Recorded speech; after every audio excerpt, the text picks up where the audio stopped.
We're now standing at a place in heaven, one of two places in South Tyneside, colloquially known as Spuggie's Bridge.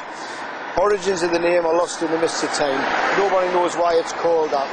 But what we do know is that this is a scene of a quite chilling haunting.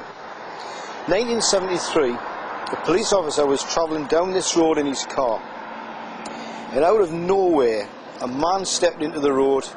It was dark. He hit this guy who went over the top of the panda car. The officer was quite alarmed, thought that he'd hit somebody, knocked them over, got out of the car. There was nobody there. Searched the surrounding area.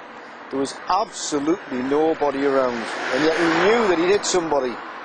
Described the person as wearing a long black coat, a bowler hat and a white muffler. Quite old-fashioned looking. Anyway, whether it was the right thing to do or not, he didn't tell anyone about this incident. He was satisfied in his own mind there was no one around.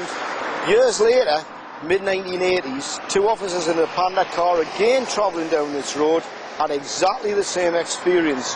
They came over Spuggie's Bridge, hit this person who was described identically to the one that the officer had hit the first time. It was obvious that this was not a living person. One of the officers described him as being almost transparent in appearance. They just knew, sensed, that actually hit the ghost. Now the curious thing is, nobody could understand why this only happened to police officers, and why only on this stretch of road. Well, after the story appeared in the Gazette, in my Rayscape column, an elderly lady, a resident of Heaven, who lives in this area, actually rang the Shields Gazette up.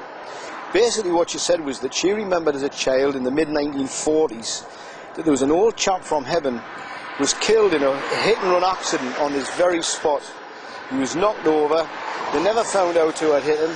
The person was never apprehended.